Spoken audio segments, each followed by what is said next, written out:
¿Lista? Lista. Buenísimo. Bueno, pues, hello everybody. My name is Ana Castella. I'm the director of Salón ACME, and I'm very pleased to welcome you today to our first talk and institutional conversations program that's been carefully curated by Anais Lepage over the last few months. This is a very beautiful collaboration that we have with a material art fair, a way to join forces between two platforms. We feel like a lot of fellowship, kingship, and collaboration between these two fairs. And this is an endeavor that we put a lot of faith in and a lot of care and trust. And this is the key concept that we're going to discuss with the two talks that we're taking place today and Saturday. So Anais, thank you so much for this very careful and beautiful collaboration. And thank you to all of the speakers today, particularly the International Visitor Program participants this year. We're very happy that you're here. Thank you so much for your trust and for coming, and also to you. And I'll leave now Anais to talk more about this program. Thank you. Thank you very much, Anna, for this warm welcome. And it's a real pleasure for me to be here. Welcome everyone. Bienvenidos, bienvenidas, bienvenides. This talk will be in English. It's the first talk of this conversation series, but the second talk that we're having in Material Art Fair on Saturday will be in Spanish. So there is something for everyone here. To extend what Anna was saying and tell you a little bit more about this talk series, this event, the International Conversation, the Institutional Conversation and the International Visitors Program are created to foster a unique space for critical dialogue connecting Mexico independent art scene with a global network. And they bring together influential voices from the Mexican and international art world, figures that are recognized for their interdisciplinarity, collaborative, and experimental practices to share perspectives through conversation, but also visits and museum encounters. So this year's program is generally supported by wonderful organizations such as the Spanish Cultural Center in Mexico, the Goetz Institute Mexico, the Italian Cultural Institute in Mexico, and COI. I would like to extend my deep gratitude to this organization and to the team of ACME and Material for making this program possible. And to jump a little bit into the theme of this conversation program, each year I choose a general theme that's gonna serve as a guideline for both talks. This year, the idea is to speak about trust issues, how to reimagine togetherness. So it's basically emerged from the specific moment we are living through today, a crisis of trust that cuts across every sphere of society, political institution, media, and the art world itself. In this context of mistrust, art and its institution become essential spaces to recreate dialogue, embrace ambiguity, and reinvent form of being together. So I think the general question we will have this week is, can we think and act today beyond cynicism in utopia? And basically, the idea of togetherness has become both a value and a preoccupation in recent years, expressed through various concepts, from Fred Moten's notion of the undercommons to the poetic of relation and le tout monde in rereadings of Edward Glissant's works within the contemporary art realm. At the heart of this series, there is a question. In moments of troubles, can art help us to form communities and sustain hopes? We're going to focus on practices this time rather than theories, and on practical, effective approaches in an age that demands them. This series gathers emerging voices, curators, and directors who envision art as a laboratory for transformation. And what about the panel today? Title, Believing in Art. Is it an act of faith or activism? Specifically today, the idea of, we're going to interrogate the idea of necessity of art, because I think today there is a question whether an art can truly change anything and whether it even matters. An act of faith means believing in art powers and meaning without needing proof, trusting in something beyond what can be measured. And activism means the deliberate choice to defend and support art publicly, to act on that belief, especially when it's dismissed or questioned politically. And so the real question becomes, where does this belief in art come from? And perhaps, most importantly, how can art be both a necessity and autonomous? And to explore this topic, I have the immense pleasure of welcoming our speakers today, and I'm going to sit for this. Liberté Adrien leads the curatorial department at KW Institute for Contemporary Art. In Berlin, she was co-curator at Porticus in Frankfurt until July 2025. Anna Roberta Goetz is curator and researcher who co-curated the 36th Biennial of Sao Paulo. She held a key position at the Martha Art Form Museum and MMK, Museum of Modern Kunst Frankfurt. Jovanna Venegas joined the Sculpture Center in New York as curator in January 2024. Before that, she worked as associate curator of contemporary art at the San Francisco Museum of Modern Art. And Robert Leckie is director of Gaswork in London. He previously led Spike Islands in Bristol. Welcome. And thank you for being with us today. I would like to invite you to introduce yourself briefly and share a bit about your current work.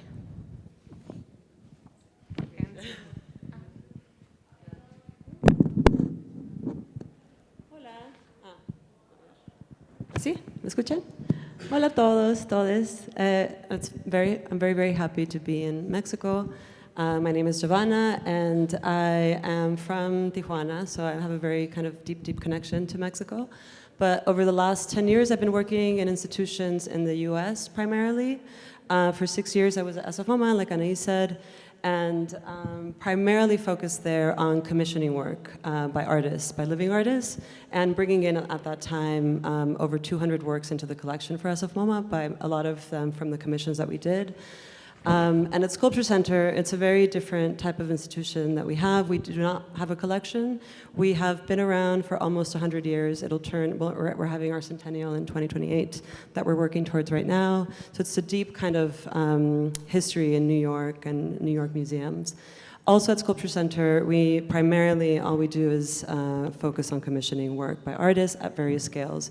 We have an open call that we've had for 25 years that is really the opportunity for an emerging artist to present work for the first time institutionally in the US and in New York.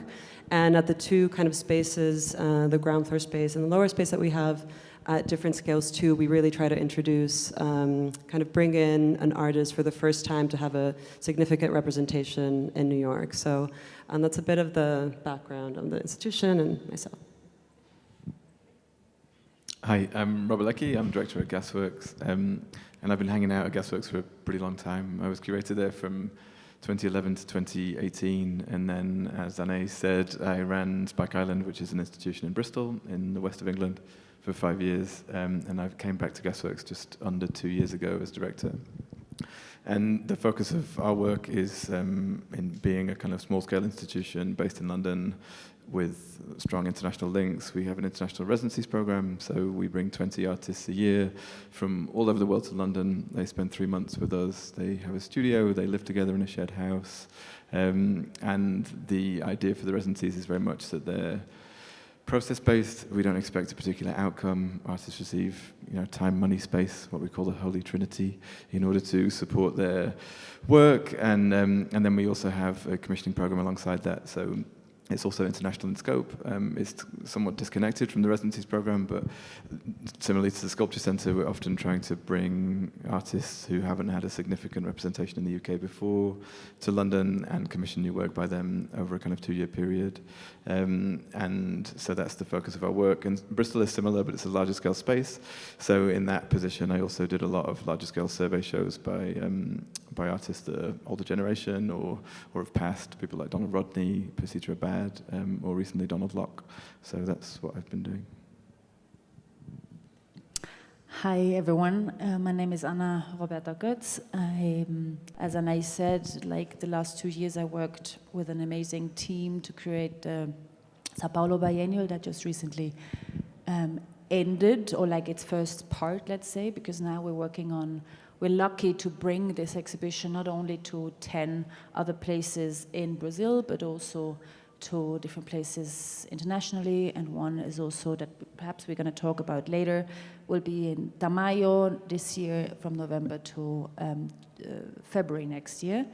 And I mean, the Sao Paulo Biennial, I think, I want to mention kind of two things that, on the one hand, which is very key, is like a biennial that was all for us, like very important, is that it doesn't cost any entry fee, and it has a very strong educational program and like a strong, long history of collaborations with schools all around Sao Paulo.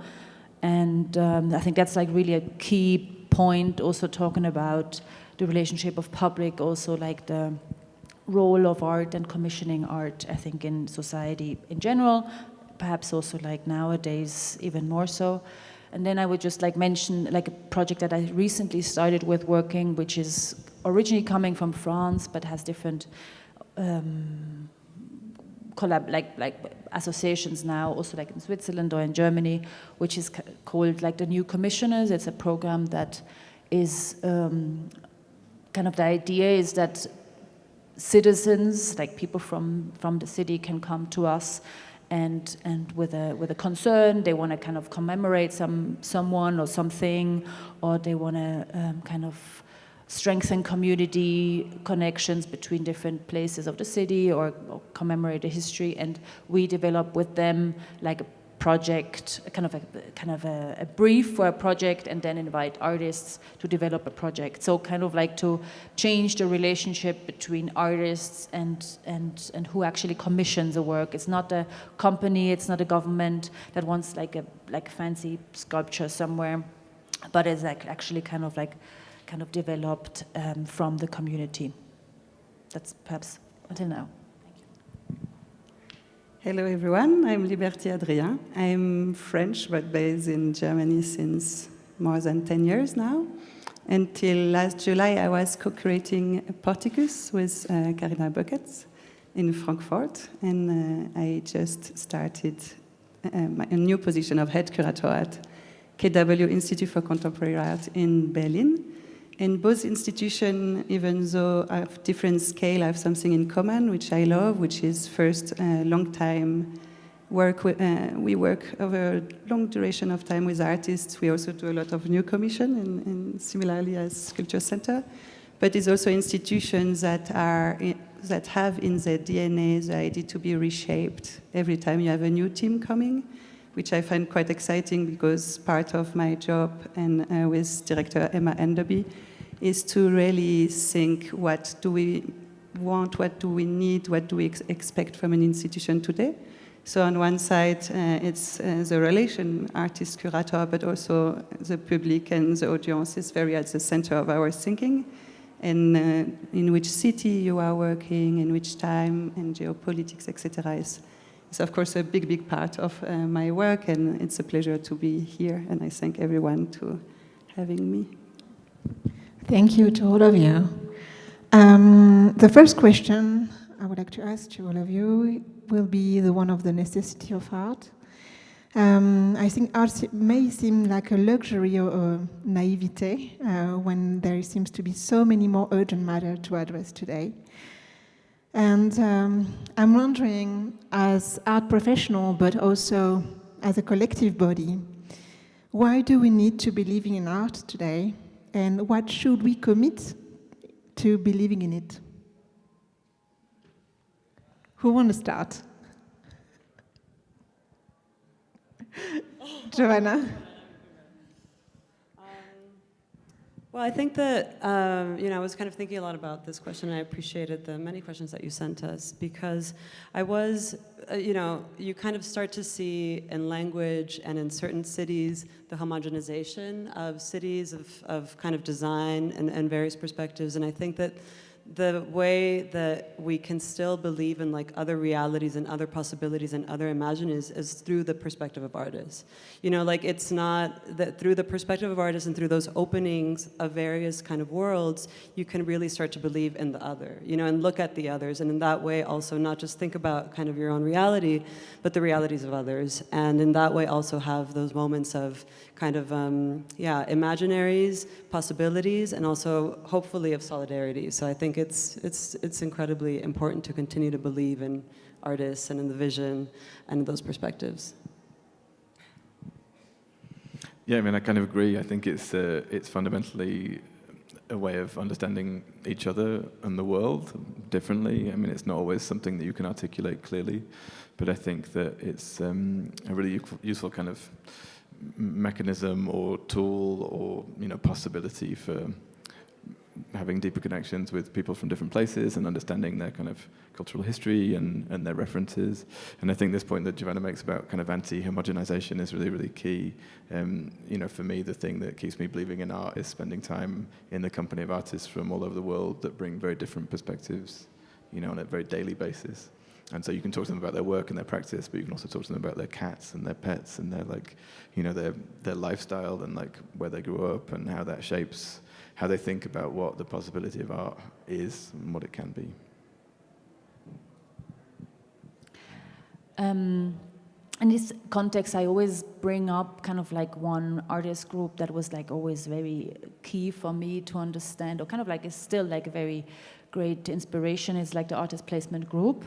And John Latham, who and Barbara Stevini, who kind of led that group, and who kind of defined or kind of like coined, so to say, like this idea of artist as incidental person or people. And they placed artists in governmental like boards of like, I don't know, steel companies, but also like in government bodies, because they said artists have a very particular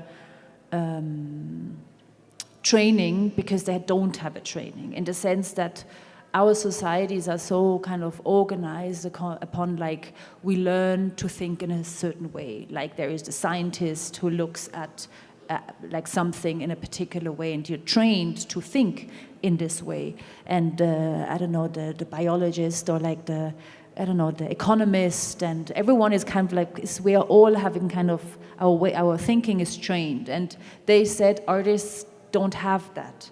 They have the capacity to kind of change roles and kind of smuggle themselves between roles. And I think that's so amazing, and I think that's why I think art and artists are important for all of us and for our societies, because they can ask questions in a way that triggers us to think about the circumstances that we live in different.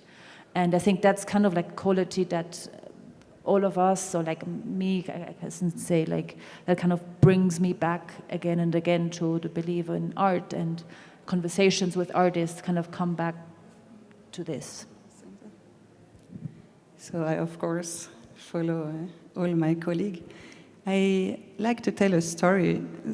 So very often, as curator, when you invite somebody to come see your show that is not from the art, you will hear, okay, but I don't understand art. This is something I'm sure all have heard multiple times. And I find it interesting always to relate it to music, because we do not specially understand music, even though we all love a certain kind of music. We accept to like one kind or another. We don't play an instrument, even though we can feel so deeply. And we will find all kind of support in music. Sometimes we need something to help us fight a certain system. Sometimes we are very heartbroken and we need a companion in that moment. And I find that art, or contemporary art, or even older form of art, have the same role at the end. And very rarely will we question if we should still be living in music, because music is so part of our life and our understanding of, it's such a great component of life. And I think we have to replace art at the same level, and it's a great companion for any kind of step of our own life, our society, and different episode we are living. So I think I always try to bring both together, and that's tell a lot, I think. Yeah. Thank you, and I would like to draw something from two notions. The idea of art as a companion and the idea of art as an access or a door or window to the reality of others. And I'm wondering, for all the just beautiful statement you just said right now, if you would like to, if you needed to pick a side, what keeps you in this belief, for instance, or when you are acting on this kind of notion of your own commitment? Do you think the root are more like this belief or like political activism, or how do you situate yourself? So since I have the mic, I will start. I came to the art, or at least to understand that this is a field I want to spend my life in, of course through history and sociopolitics.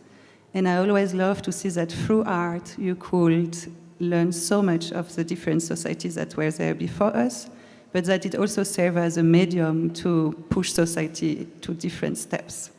And so for me, of course, the notion of art and sociopolitics are extremely linked. And I think to keep a space for the imaginaries, but also for different freedoms of thinking and producing, especially in institutions like ours, we're not connected to the market. So it's really the pure form of the art, I will say, or at least for me. And so, of course, there is a very strong sociopolitical component.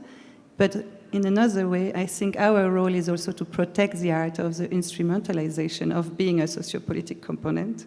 And we have lived in the same years the impact or the pressure or the attempt of manipulating our field. And in one way, you want artists to say something, then you don't want them to say that. And I think our role there is also to protect the freedom of the artist to decide if and when and how their voice is heard for a certain reason, or if it's just pure creativity. Or I think that's always a very important role of ours to defend this freedom. Yeah.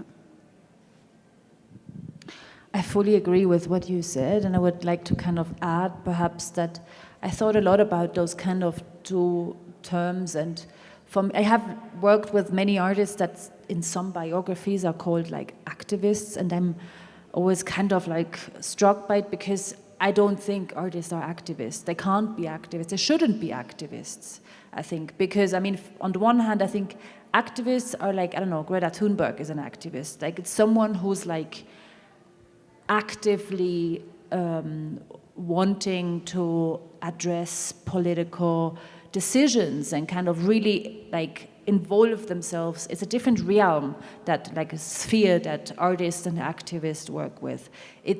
And I think that's also the great strength. That's kind of what you mentioned. I think that artists work within a sphere or in a realm that is within our society, but it's not.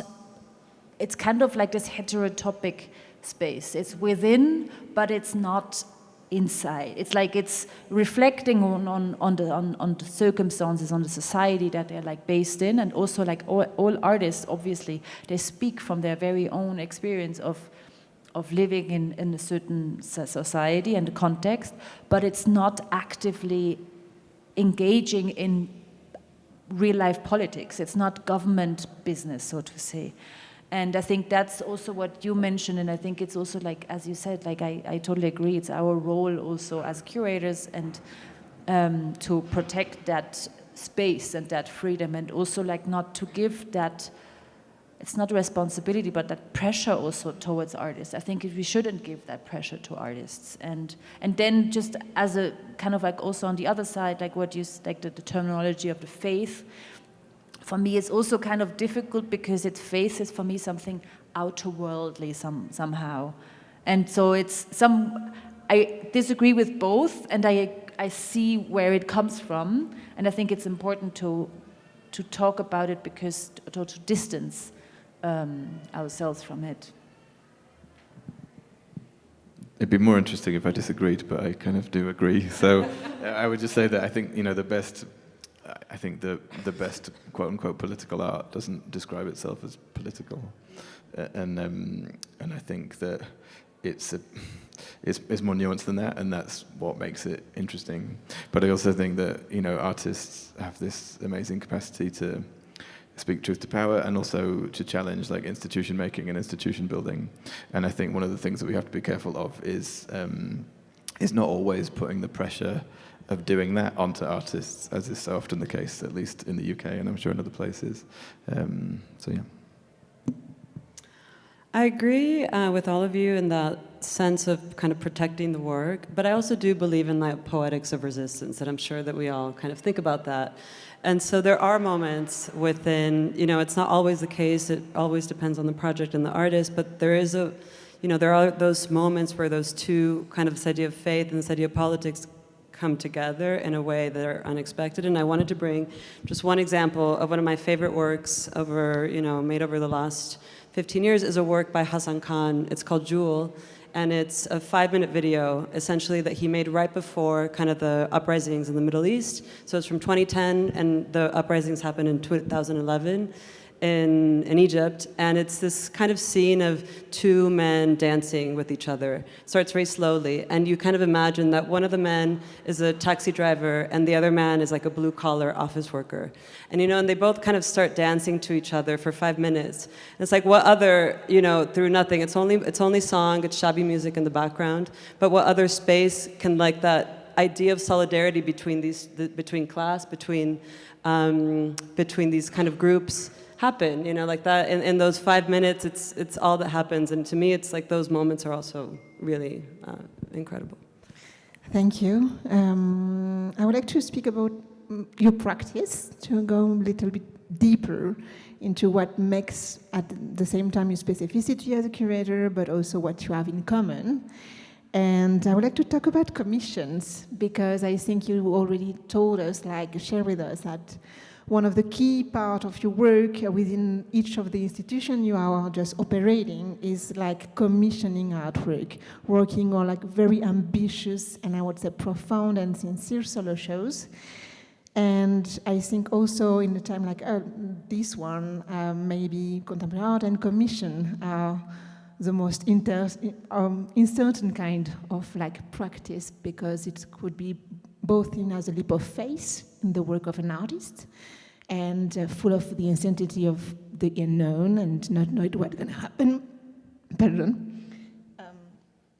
And the other one is it's also a statement, very strong, to say that you're going to support and you're going to develop the work of an artist and bring them to another stage. So I'm also wondering, in the context of budget restriction, institutional pressures, how do you defend and establish this within your own institution or different kind of project? I'll start since I have the mic. I wanted to bring these two kind of examples because, I was working at SFOMA before. That's a very much more traditional institution, and commissioning with them was very, very difficult. I mean, every time it was starting again, what is the project? They couldn't see it. They couldn't really envision it. And so in that case, I felt like my role was as a kind of like a translator at always, and also kind of defending the artist from all of the 50 people that were asking questions about what the project was. So kind of like defending the idea as much as possible while having to communicate the different parts to the institution. Luckily, at Sculpture Center, it's been part of our DNA since the beginning, or at least over the last 25 years since we've been at in our new building. And the question always to the artist is like, what do you want to do? What's your most ambitious idea, and how can we help you with that? And we're a small team, but everybody really comes in. There's a lot of artists on our team. There's a lot of artists that both do the installation and also kind of come in to help with production. That, you know, we ask them, what is, first it starts kind of from like research. What are you interested in research? What can we support? Who can we introduce you to in New York or in other places? And then the other question is, okay, materially, what are you looking for? And how can we kind of achieve this? And something that I'm, you know, really excited about, that one of the examples I brought was an artist, Luana Vitra, who is 30, or she turned 30 when we opened her show, which was on the ground floor show. And she had you know, many presentations in Brazil, but it never in the US. And she told me at the end, like, I didn't know I could work at that scale. You know, like, I'm so happy that now I know that I can work at this scale. And so it comes in different kind of manifestations. But I really think it's not something that happens so much in Mexico, and I hope to see that more and more, because I do feel like it really can change, you know, what an artist can do when they have the right funds to kind of produce something. So I feel very fortunate that that's always been like not necessarily something that I have to really fight and defend at Sculpture Center, but it really is part of what we've been doing for a long time. Yes, I mean, we work quite similarly. I think the thing I would say is the major difference between the UK and the US is perhaps we're a little bit more cautious about being like, think of your grandest project ever. We're kind of like, think of a great project within this budget. So maybe that's like a subtle difference. But I think, you know, it's a similar process of accompanying artists, and like you say, I think it is an act of faith. And in my experience, you know, I've worked on a lot of commissions. I've never worked in a non-commissioning institution, and I've done some really great things with some artists who I love and admire, and I've done some really not so great things with some artists that I also love and admire, and I think that's just part of the process and being kind of open to that. But I think also this kind of building a culture around an artist and getting the institution like in gear to support and care about it and be passionate about it is also a really wonderful thing. And I think this connection to artists that Jovanna was talking about in terms of like the technicians or the colleagues that we work with and their commitment to supporting practitioners from other places to really take an important leap in their career and present something that maybe takes them outside of their comfort zone is you know, it is fundamental. And yeah, it doesn't always work, but I think it's really, really important that it exists because, you know, in the UK also, bigger institutions are not taking up this challenge. And so, you know, organizations like Gasworks, the Sculpture Center and others become kind of feeders for these larger institutions that then present the work later on and don't pay for it and don't do all the work. Oh, sorry. Before you just pass the microphone to Anna, I would like to do a follow-up question. I'm also curious that you just recently arrived at Gaswork, which is like really an institute focused on residency, accompanying artists from all over the world. And I think you're also like bringing this kind of commission-based practice from Spike Island. But I'm really wondering, like very specifically, how do you work to accompany artists with your team within this specific context of a residency? Yeah, I think it's different because as I said at the beginning, the residency is not outcome focused. So it really is just about being like offensively welcoming and trying to kind of support them to settle in a new city. You know, London is big, it's dark, it's often cold, it's often raining. It's not always like the most it's not the most welcoming place, but I think in a way one of the really helpful aspects of that is at Gasworks we also have this community of London-based practitioners in the studios. So there are 13 studios in the building, and 8 are rented out by London-based artists for up to 5 years. And then we also have an additional 5 that are reserved for the resident artists that come from other places. And so I think entering like a community of other practicing artists is a really helpful thing. And also the fact that it's studio-based, I think, is also really important, because there are many other great residencies in other parts of the world, including in London, that are much more kind of research-focused, but they don't have that access to a studio. And I think the great thing about a residency structured in that way, especially in a city like London, is basically you can give these artists like a hug, a key, a pat on the back and an Oyster card, and they can like go. That's the travel card, sorry, for London.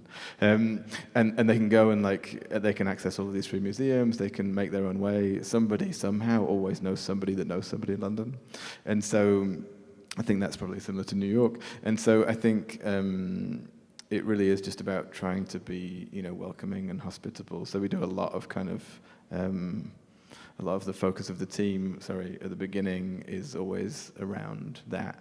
And then trying to support artists to kind of settle in, understand their research. They usually give a proposal to begin with, but obviously then they arrive and that all changes, and they might meet someone one night that really makes them want to do something else. They might access something in an archive that really changes their initial idea. And so I think it's this kind of flexibility and being a good host is fundamental.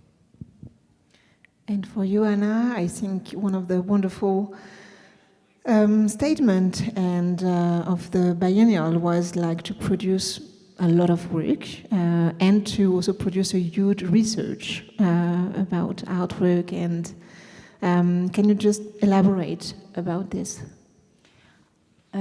Yeah, I mean, I've always kind of like commissioning new work and kind of like developing with artists new works was always very dear to me. So when I came to the Sao Paulo Biennial, that's also one thing that I didn't mention before, but I was very excited that the goal was really to the majority of the project that we commissioned you. So like, I don't know, we had 125 artists, and I never counted, but like roundabout, I would say 75% of the works that we showed were like new commissions. And on the one hand, I mean, obviously we were like very lucky to have very strong, long history of commissioning works of the Sao Paulo Biennial Foundation is really key.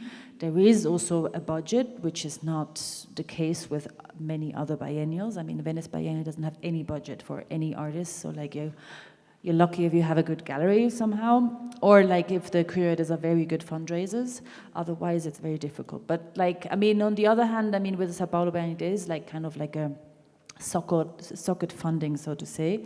But also, we were like also fundraising a lot, because for all of us, it was very important to having the possibility to invite artists to develop new works, because it's also like interesting. I think that's also key of biennials, and I'm really like a defender of the biennial format, because biennials still have this kind of capacity to respond to a current situation somehow. I think museums they're slower, it's kind of, yeah, and I think that's kind of like one thing that I really love about the biennial format, that it has this capacity to respond to like a current situation. And so yes, we were lucky to have many artists to commission, like to produce new work.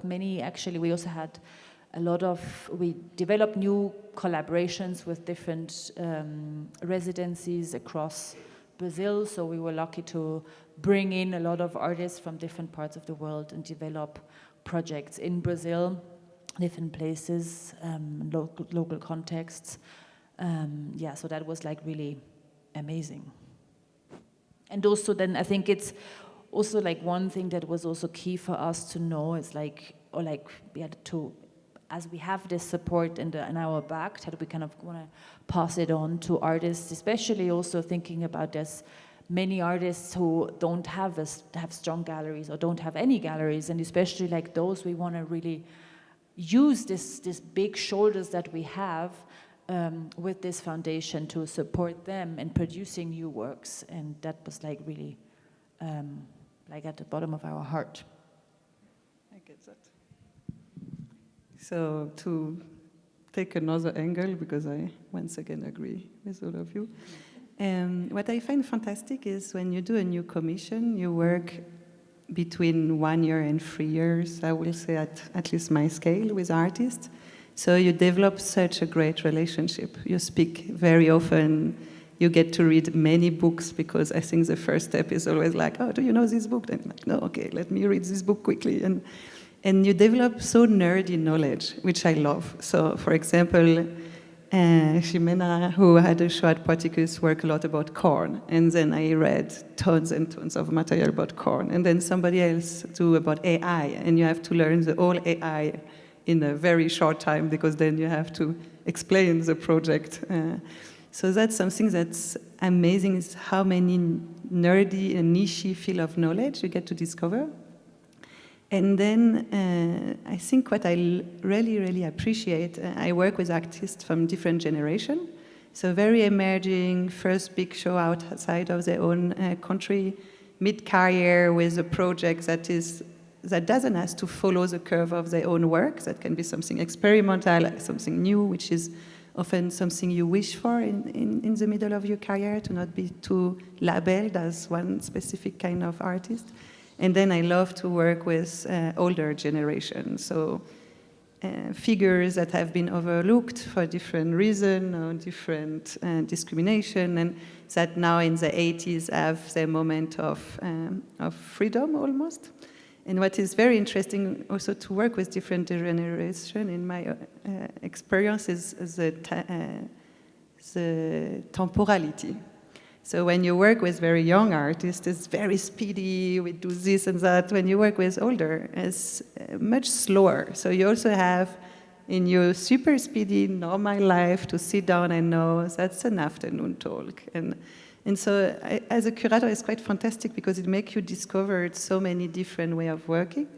And then our role, or at least in my opinion, is really to support, so to be a sounding board. So artists come with ideas, and then you help to see how things could be made, how you look for different producer or different scientists, or very specific. For example, once we diverted a river through the museum for the show of Assad Raza, and a big part of our job was to find a pump master, somebody who know how to pump liter of water, because we had no clue. So then we went into the pump world and discovered somebody was the person, and then we bring it to the table, and then we are the translator between the pump master and the artist. And I think all this kind of dynamics and how you put energies together is very amazing. And of course, you need to have a really high amount of trust, because of course, if you invited an artist, is because you believe in the work, so you have to believe till the end. And even if midway things completely change, or if there is any form of panic, you're also there to be the one who is very confident, because we know that artists go through a lot of emotion as well. And so you have to be, even if you might think that, okay, it starts to be really tricky, you have to be the one who's like, no, everything is fine. And this confidence also helps the process. So I think it's really such a great relationship, and often when you work that long with anyone, you also develop such a nice friendship, and I hope also to very often to be able to work with artists again, which I think in our profession sometimes is like you work with one person and then you have to work with other, but I think actually the idea to follow a practice through the whole career is quite beautiful, and so yeah, that will be the best part of a new commission, in my opinion. Yeah. Thank you, Liberty. I think there is two notions that would be really kind of a transition from my next question. You are focusing a lot in like the experimental way of this kind of process, which is like really like going beyond the limits of contemporary art. And what I'm also like wondering is that I think today we kind of expect the opposite. We expect all the society, or I don't know, the general kind of zeitgeist, or I don't know. I think we expect a lot from artists, curators, and institutions today. We expect for them and us to be perfect in a perfectly imperfect political time, to provide clear answers or unquestionable meanings, to be extremely like legible and transparent, and sometimes to be, we ask to art to be literally useful. And I think in a time of deep uncertainty, the first reflex seems to be like to control, police, how art can be produced and shared. I think it's the complete opposite of what you all just shared with us. And I just want to remind us that it was not always the case. And as you mentioned, Liberty, in some specific period of time, for instance, in the very early 20th century, in the 70s, 80s, 90s, we asked for art to be synonymism of contestation and transgression. And my next question is, I think you already give a kind of announcement for this. What aspect of artistic practice you think is urgent to protect today, to maintain at the same time the responsibilities, the autonomy, and what seems to be the most urgent aspect or idea or practice that you would like to protect now at any cost and for the future?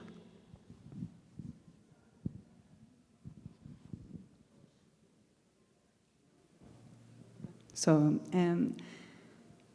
it's a good question, a complex one.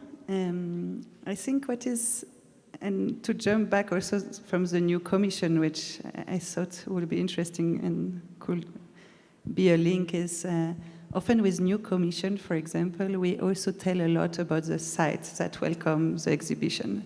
So when we invite artists in Frankfurt or in Berlin, we speak a lot about what's going on, about the city, and we try to see if there is anything that inspired the work, because this is often a very interesting entry point for the visitor to also relate to the work on display, and this already make one wall fall down to reach the spirit of the artist.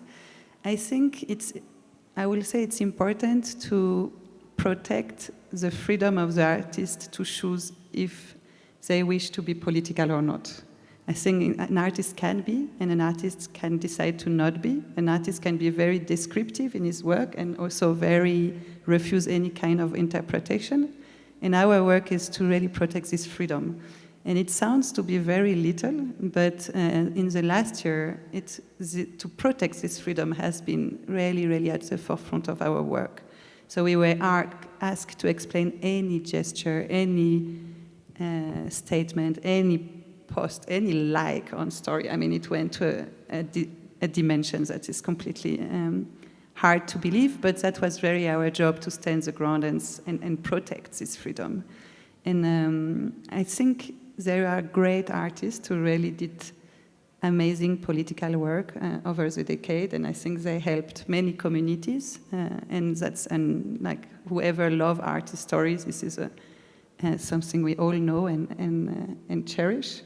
And you have to help to unfold this also in the present, which is never easy. So I will say it's a freedom to decide if you want to be political or not, almost more what I think is the hardest in our job, but also the most important, more than to decide if you have to be political or not. I think with this question we could really discuss a week, especially, I mean, I don't want to really get deep into it, but I mean, we all know that in many places of the world, I mean, the US and also Germany and England, I don't know, there is a lot of policing. I mean, that's also what you're referring to, and I think our role as curators and institutions, as you already said, is really is as a mediator also, and also as a protector for artists, because I think we kind of entered, I don't even know how, but we entered in this phase where artistic practice or an artist's work is often not as important, so to say, for many people than the biography. So who is this person? Where is he or she born? What did that person say 17 years ago somewhere? I think we really have to kind of take that apart. I mean, we can't, there's artists who are their work is not directly political, and they get policed because they have a certain biographical background, for example. And I think that's really, I don't know how we landed here really, but it's a really complex situation. We really have to get out of that. And I mean, for me, it's also like within the context of the biennial, we talked about a lot about that, and we spoke a lot about solidarity, and I think we often kind of misunderstand today that, like, I'm a strong defender of the idea that we can solidarize, or be solidarity with with each other, even if we don't agree in all points. I think it's also key of being human and with each other, of disagreeing in some points. And I think that's kind of like, that's where also like an interesting conversations, that's how boring is it to always just share the conversation where we all have like the same opinions. I think it's also like letting other people have different opinions than yourself sometimes. And I think I think that's really key. So this kind of idea of solidarity based on the fact that we are human beings, and we all are human beings with each other, and beyond kind of the necessity of empathy in all moments. I think that's really key. And to just follow up on this, I would like to reverse the question only for you. I think within the biennial, you created a lot of space for artists who were bringing different kind of spiritual belief, different kind of spiritual practices, mysticism, and I think there is how to create a space of practices that are relating on something that seems to me very key today, which is the idea of opacity, to bring Glisson again in the conversation, which is also this right, this kind of resistance, sometimes poetic resistance, sometimes spiritual one, to not say anything. And I'm really curious about it. How did you manage with your team to create this kind of space, to let this kind of spiritual inspired kind of work exist within a huge and very kind of a political as well and diplomatic exhibitions such as the biennial? Thank you for that question. I kind of take a little detour because I not only want to talk about spirituality, but I think it's also another kind of medium that was very important to us was poetry.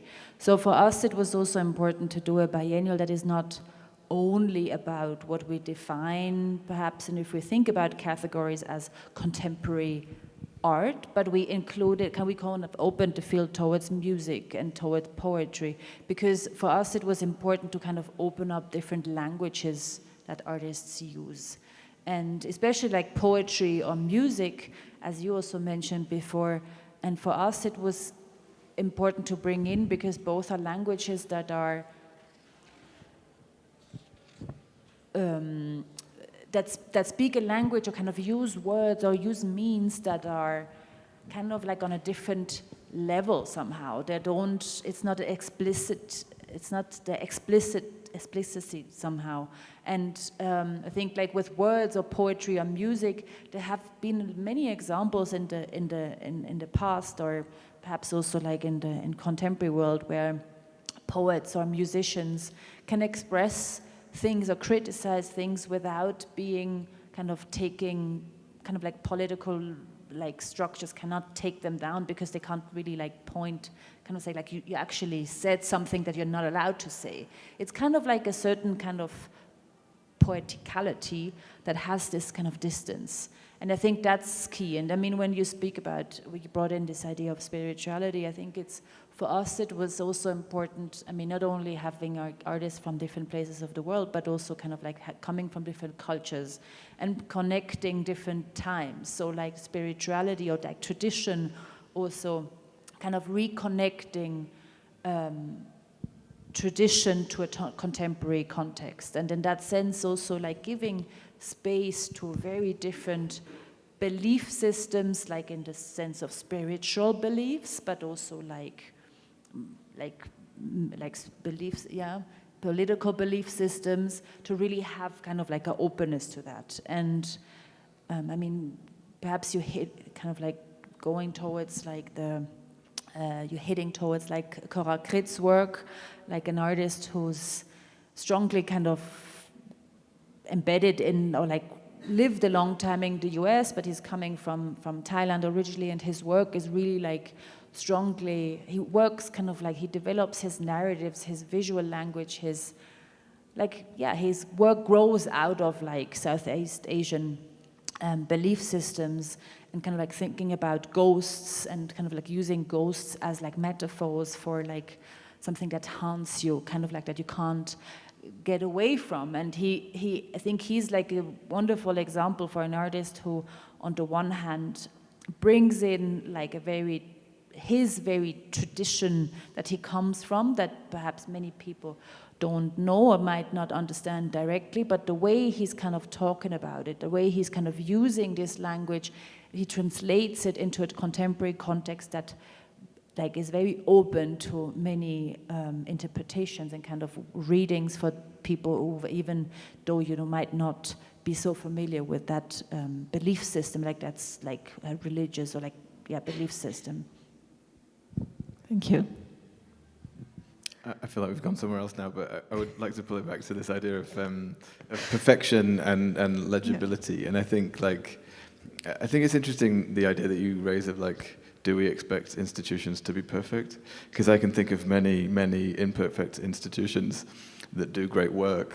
And I mean, we were talking last night about like the biennial as a construct, and how, part of the problem, I think, of biennials today is that they feel this need to represent the entire world and be like representative of all different kinds of practices and identities all at once. And I think it's not always very productive. And I think the other thing is around this question of legibility, and how we as institutions kind of police ourselves, and how there are certain ways in which like notions of legibility are standardized, and how we are mediating artistic practices, but we're also doing that in negotiation with like the social media team, or like a fundraising bid that has to go in many like months or years prior to a project being realized.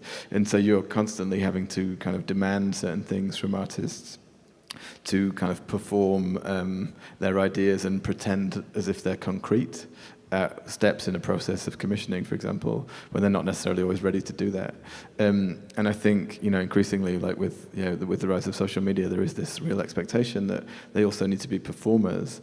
And when we were on the trip yesterday, we went to Pequod and we were speaking to Javier Barrios, and he was talking to us precisely about how this idea of like legibility for him had been really like a collar that made the studio feel like really unproductive, because he felt like rather than developing art in a way that made sense to him, he was thinking about like a grant application and thinking about how to frame a project in that style, because that is these are the norms that we expect of ourselves working in institutions, and therefore artists are drawn into that. So yeah. Yeah, I agree also with everybody. And, at Sculpture Center, when we talk about an exhibition, we talk about the work. We don't talk about the biography of the artist. So I kind of agree with all of you there. And I think that what institutions need to defend most is the space to fail. The space to make mistakes. Everybody, artists, curators, institutions, like things will fail. Sometimes things won't work. And that space needs to be allowed. One example that is from Mexico is the Ana Gallardo project that happened last year at MUAC. I don't know if you are all familiar with that, but it was an exhibition by an Argentinian artist who had worked with a trans woman in a collective. And, there were some, in the end, some poetics and some language of work in particular that was very polemic. And the way that it wasn't debated, it's like the social media destroyed her, like completely destroyed her, to the point that she had to take the work out of the show, and there was no space for debate. Like there was no space where they were invited to the museum to give, some type of dialogue. But the public, essentially, parts of a public, censored her. And so I was always like, I saw that from a distance. I was only following online because that's how some of these things exist. I wasn't exactly here on the ground. But I really was so shocked that even within ourselves in our own communities with artists, we can't speak to each other. It's kind of what you were saying. So I really think that we need to allow the space to fail and to be in dialogue with each other.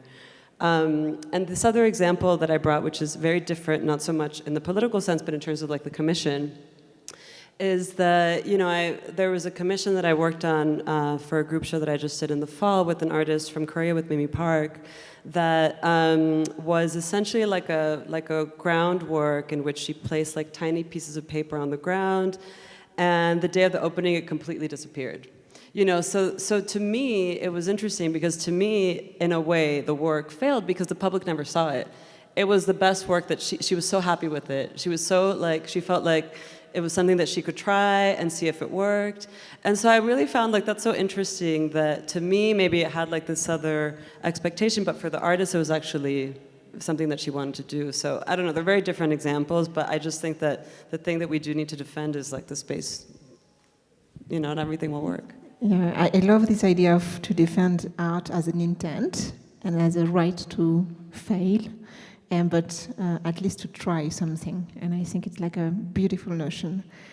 I think you're all working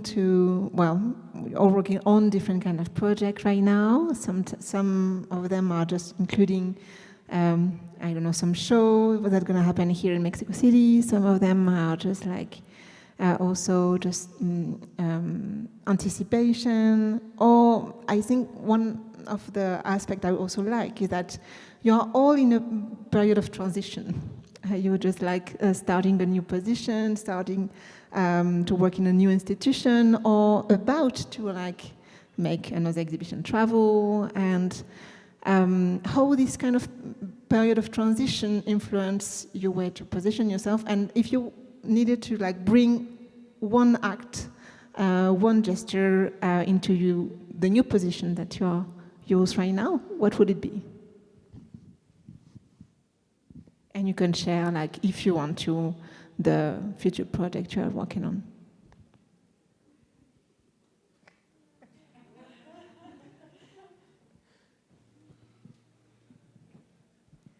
So, I think it's very interesting when you start into a new space, because, or at least my first task is to ask everybody what they think of the space. And these go from the person at the boulangerie nearby to the other institution director to artist. And I'm the most critical, the better.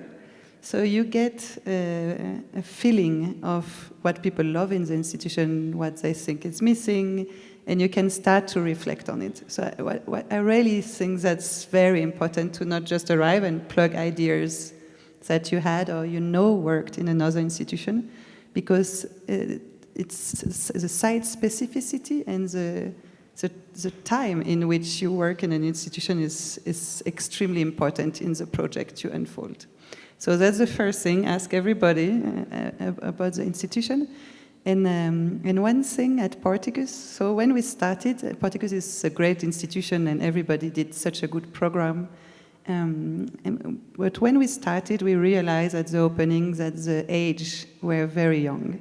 So at the first opening we attended, we had one friend who was in his early 50s and was older in the room. And we thought, okay, there is something that broke. So institution lost its touch with the citizen of Frankfurt. And we thought, okay, how do you redevelop this? How do you tell a certain audience, which is not your best friends, to come back? And there we did develop different kind of project, and I like the try and fail, because it's like multiple little sign. Some you do one and never again. Some you're this is working, I'm doing it again. So for example, one was about distributing in the FAZ, which is a local newspaper, our poster, because you could put an insert in it. So every person in a certain generation in Frankfurt certainly got our posters. Another one was to extend an exhibition to go into the neighborhood of Porticus and do site-specific intervention. So for example, we had a wallpaper of a great artist in his 90s now, Thomas Bayerle, in a laundromat. So the laundromat was still a normal functioning laundromat, but suddenly it was covered with this super poppy patterns. And so at least the first 2 to 3 years of our tenure was focusing on how do we bring the city back to an institution that is world famous, but somehow lost touch with its own city.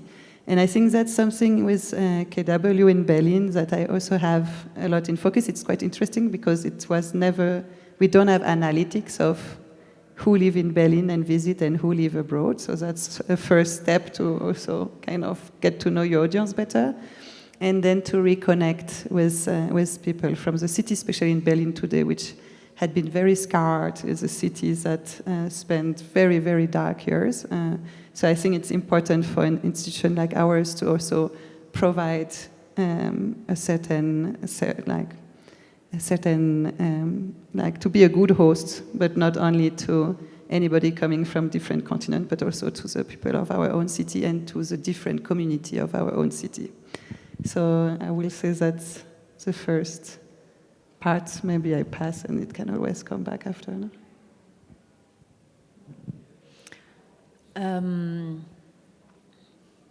Perhaps kind of like speaking about this new role that I have as a curator. Actually, in this association, the role that we call as normally curator, we're not called curators, but we're called mediators, which I quite like. So I was, as I said in the beginning, I was out of Switzerland for like 20 years, and I kind of come back with this project to really work on the ground with people. And it's like, of course, I am Swiss. I kind of like grew up in that context, but also like a lot of things happened in the last 20 years, and also the cities really changed, and that is amazing. And so for me, it's quite of like a new start to kind of get to know the community and their concerns in the cities, or like the country, like could also be the village. I think that's kind of like perhaps I have not transitioned yet, but I think that's for me, it's like this important or interesting moment of kind of coming back to a place where I grew up and kind of re-understanding the circumstances and having those conversations and then kind of connecting to, like inviting or suggesting to the community, to the citizens, artists that from wherever in the world to kind of like respond, kind of like starting a collaboration. Yeah, for me, it's kind of like a reconnecting. It's quite interesting, and yeah. And to give a little bit of context, the initiative you are just speaking about is named Les Nouveaux Commanditaires. It's in French because it was like, I don't know, emerged in France. And it could be translated as the new commissioners, maybe. And it's a new way to produce artwork, not within an institution, not like with a curator at such a huge influent figures, but the process is like to gather different kind of person from a specific localities that we just name curators that will be named mediators, and so together with these people from, I don't know, I would say normal people, but people that are not coming from the art world. They are just people that just love art and want to be involved in it. So together, I kind of a tiny society. This group of people, the new commissioners, and the creator as mediators, are going to commission a production, a new artwork from a specific artist. So it's kind of a very collective process, and it's kind of like recentering art within society and for society as a process. Also very democratic. Yeah. No. That's okay. Yeah, I mean, for me, I think when I moved from being curator at Gasworks to being director at Spike Island in 2018, I think that it was quite clear to me that there were things about how that institution was operating that I felt I could change and I could, improve. And I think because it was my first directorship, I really went hell for leather and tried to make a lot of changes very quickly. Whereas I think coming back to Gasworks, I basically grew up at Gasworks, and the former director is kind of like my dad, and so it feels almost more difficult to have the perspective around how you might be able to change it and what needs to change. At the same time, all of the people that used to work there when I was there before have now left, and so, it is really the people that make the institution. And the other thing that's different, I think, is that because we have this kind of constant cycle of international artists, 5 coming, 4 times a year, they really change the kind of constituency that you're working with. Whereas in Bristol, there are 70 studio holders there, but it's a much more static community and it changes less regularly and there's less kind of engagement with international perspectives, etc. And so I think that in a way, I think it's about trying to be responsive and learning from the people that you encounter in the institution and like their experiences working there, and also being kind of aware that the things, as Liberty said, that you've tried in other places are not always going to work the same way in the new place that you arrive at. And the thing that people told me when I arrived at Spike Island for the first time is like, spend the first 6 months to a year just listening to people. And I tried my best to do that, but probably failed. And actually, I think at Gasworks it feels like that's been much easier to do, and it's felt like a really important process to go through. Mine is not as interesting, but I do think that it's very important, and also thinking about kind of Mexico and the context here. When I was at SFMOMA, there was no standard of artist fees. There were no, everybody would, some people would get paid, some maybe wouldn't get paid. It was completely something that a group of us really advocated for and did a lot of research on, and what were other standards across other museums of fees for artists, if it was for a loan work, if it was for a group show, if it was for a commission. Luckily at Sculpture Center we have that, it's actually pretty standard. But whenever we just got invited to participate in something like a neighborhood collective of Long Island City artists, and we asked, okay, what's the artist fee? There was no artist fee, and we refused to participate, and we said, this shouldn't happen anymore, today. So it's something that it's a little bit different and to what maybe you all are speaking about, but I do think that continuing, to influence maybe our other colleagues in other institutions and other places is what are you paying the artist? What is the artist fee? What is the production fee? And sharing what our numbers are too, to kind of have that transparency. I think it could open an all other topic, the idea of homogenizing the fees, but I think we will keep this for another time. I would like to just ask you a kind of a closing question, as we are kind of in an introspective kind of state of mind. Maybe a more personal one to close or open this discussion. When did you lose faith in art for the last time, or in the most meaningful way, and why? And what restored your faith? What or who brought you back to believe in it again? You can elaborate.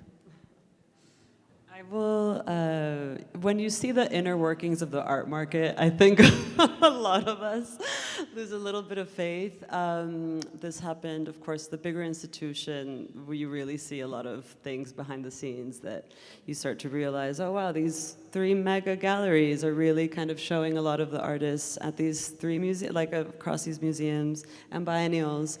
So there's a moment of that, of the losing of faith when you see kind of the power in the machine kind of working, but then you come to other places. That's why I strongly believe in small institutions, and that we really do. It's kind of like you were saying, then the bigger museums come and look at us and what we're doing, but because we can really kind of operate much more independently in different ways. And something that we do, it's we don't accept money from galleries for any of the production or anything. They sometimes maybe will pay for a dinner. But that's kind of really standard practice, where we don't work with artists, with mega galleries, probably the same maybe for all of you, and accepting kind of that money for the institution. So I think that when I came to Sculpture Center and my director, told me that, no, we don't work with artists that have mega galleries because they're fine, they're represented. I was very happy to hear that coming from a very different context.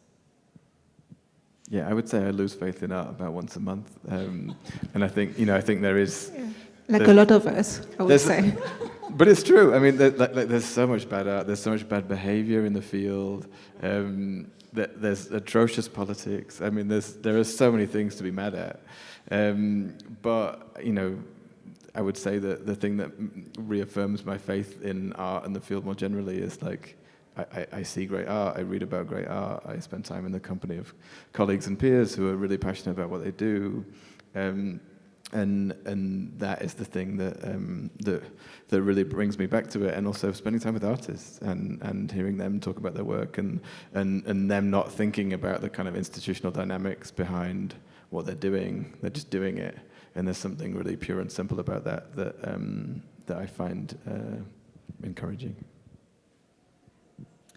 I agree with you. I also have this, I think, I don't know every month, but perhaps every year, I have an existential crisis of questioning what I do or how to go forward. And I actually, funnily, I mean, I don't know if it's funny, but I had it, but like with 3 artists already, like with Ghislaine Long, with Cynthia Marcelli, and with Banu Cenetolo. It's like, I know the last invitation of the 3 was with Cynthia Marcelli. Then when I invited her to do a show, she said like, I'm ready, I believe in art again. So it's kind of, so those conversations are quite everyday practice of mine, let's say, like in the collaboration with artists. I think all of us kind of, we like to work with artists who, I'm sure all of them have that once a month or once a year. Because it, I mean, and it also is kind of cathartic, I think. Cathartic, and it kind of, and I think what brings us back is the conversations we have, or also moments of that where we observe audiences. I mean, as an example, I did a group show in Germany, in the Mater Herford, that was dedicated to the listening. I mean, we didn't work with so-called like sound artists so much, but it was more like about kind of the idea of what kind of like I always compared it to like the Madeleine effect, kind of the taste of the Madeleine and kind of the whole memory, that kind of the whole world that opens up. And what happened in the exhibition, we barely had any visual works. We had like one large space where we had a kind of like I think 17 pieces that were just to listen. So it was a carpet and people were like listening, and they were like artists from Adrien Piper to like really from different places. And the amazing thing was that in this exhibition, that I had never had that before, and I was also not planned in that sense, but I had this experience that a lot of people, like through all generations, from like 5-year-olds to like, I don't know, 90-year-olds, people stayed a long time.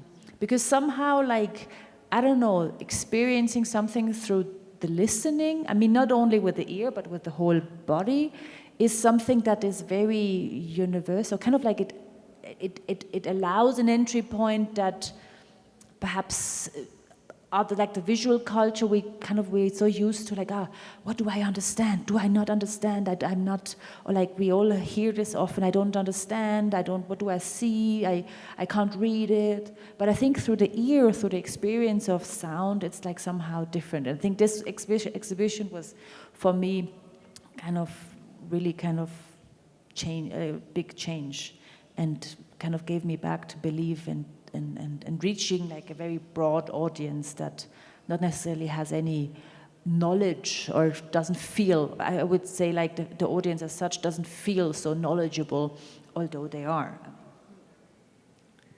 So I'm the optimistic of this group. For anybody who knows me knows that I'm the optimistic, whatever happened, even if you beat me, I'm like, yay, no, almost. Yeah, I love art so much, and I think all of us. I never really stopped believing in it, because the art market, I agree, or the art world, when you hear things and you're like, okay, that's just not my thing. But art per se, I find it so powerful, and I'm completely a freak of it. I love, yeah.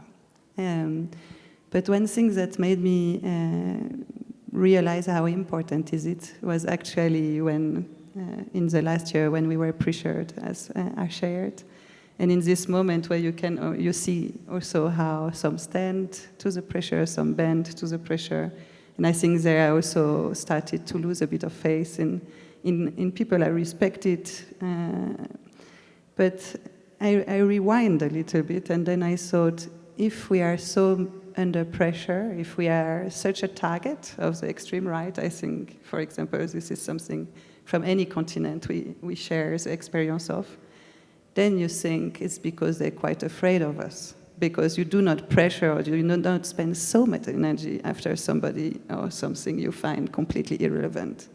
And when I step back and I realize, if you go so much after us, it's because actually I have something so powerful that you're quite afraid. It made me realize actually how important our field and our job is, and how great, like maybe sometimes we forget how powerful is the art. And just seeing the one who come after you remind you that, oh yeah, sure, what we do actually have a very, very important meaning, and especially in the time being. And I think this will give the energy to stand up again and say like, okay, that's something worth fighting very hard for. So I will say that's maybe some time to look at the people who come after you, give you even more energy. Yeah, so that will be my part.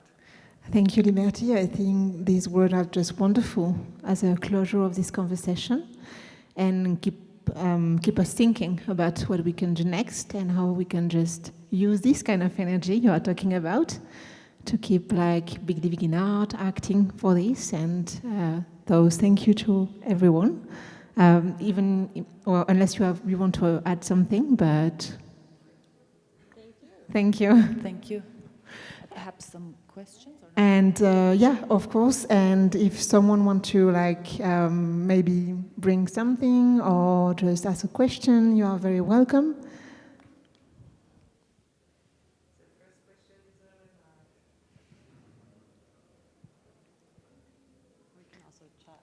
And also, if you want to chat, also yourself, or if you have any question you would like to ask to each other.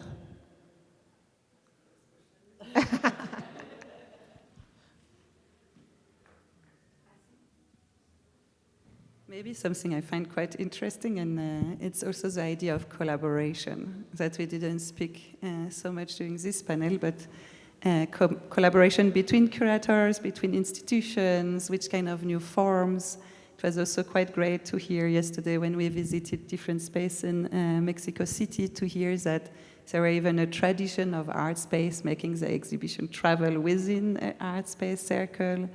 And I will be curious if any one of you want to pick on this being also maybe a new path we can take to also rethink, to not lose face of art every month, but together kind of set a new format that is maybe the one we want to push in our generation. I think it's a good point, and I think for me it's also like I connect that question or like that point to what we started with the commissioning work, because I think it's also, for me it was always very interesting to commission new works in collaboration also with other institutions in different places of the country, the continent, the world, however, because the contexts are so different. So it's on the one hand kind of like in the preface moment, so to say, in the production moment, it's interesting to speak with colleagues and the artist in the development process of like how does this artwork actually might respond to the context, the different local contexts, but also then afterwards to see how the audience also understands or kind of like enters, so to say, like the artwork in different ways. And I think that's, and I mean, obviously also like developing projects together, kind of like sharing different expertises, like because every one of us has different resources, knowledges. I think bringing that together, I think it's always very fruitful and that's what. Yeah, I don't know if I have anything interesting to say, but I mean we collaborate a lot, and it's fundamental, I think, to the kind of model in terms of like times of increasingly scarce resources, and trying to make sure that you can make ambitious things happen for artists in ways that go beyond your capacity as an individual institution. So I think increasingly it's fundamental, and I think it is a bit of a generational shift, because I think sometimes historically there's a lot of gatekeeping that goes on in the art world, and people very clearly wanting to like own their program, which I understand to an extent, but I think that people are understanding that it's important to co-own things and do them in collaboration in order to make them as good as they can be. It's funny because I do think that there is a generational shift. I would see that with like my mentors. I am a fan of all my colleagues. Like I'm such a fan of my colleagues, and I see all of what you all are doing. We just shared, even though it wasn't like a full collaboration at all, but Anna Zishvili, who we have at Sculpture Center right now, did her residency at Gasworks, and she was sending us, we did a studio visit with her when she was there, showing us everything that she was doing. We maybe will have a plan for a collaboration at KW in some way. So I think that's the best part of our roles, I think, is like seeing what everybody's doing, kind of talking to each other, sharing knowledge and sharing information. I'm so really like I think versus other generations that were gatekeeping, it's like I'm such a fan and I love what everybody's doing, and I think that we should just continue to advocate for each other. Thank you so much. Jovanna, you kind of opening one of the strong points of all these talk series. And I just want to keep two notions for today. The idea to circle back to the idea of art as a companion. I think it's kind of like one of the strongest notions today. To a companion you live with and you just evolve with and grow up with. And also art as a kind of a very strong pretext for collaboration with artists, with many other people that are just sharing the same love for art, and to keep us going and in a very active manner, and for what I'm just listening also, in a very kind of practical manner. So thank you to all of you. Thank you, Liberty, Anna, Jovanna, and Robert. I think you've been wonderful speakers, and it was beautiful to just hear you share this really honest and sincere conversation. And I think it's just opening up as well for the next talk that will be titled Acoger nuevas narrativas en las Américas en resistencia o complicidad con la institución, which will translate in English, hosting new narrative in the Americas, embracing or resisting the institution. And I think it's going to be a wonderful second chapter of this present conversation, and you are all welcome to join us, this time in Matériel à faire on Saturday, 7th of February at 5. So I hope I will see all of you there, and thank you again to all of you.